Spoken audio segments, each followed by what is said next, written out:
Hello, আসসালামু আলাইকুম। আপনারা দেখছেন আমি এইখানে লাগাইছি আপনার পুঁই গাছ।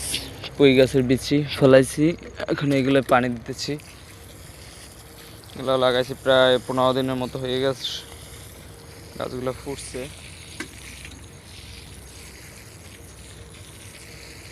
আর সেটা আছে মরিচ গাছ, সম্পূর্ণ জায়গায় মরিচ লাগাইছি।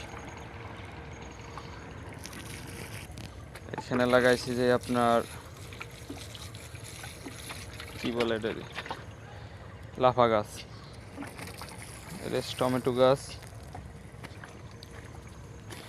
এগুলো হচ্ছে পালং শাক। মাশাআল্লাহ খুবই ভালোই হয়েছে।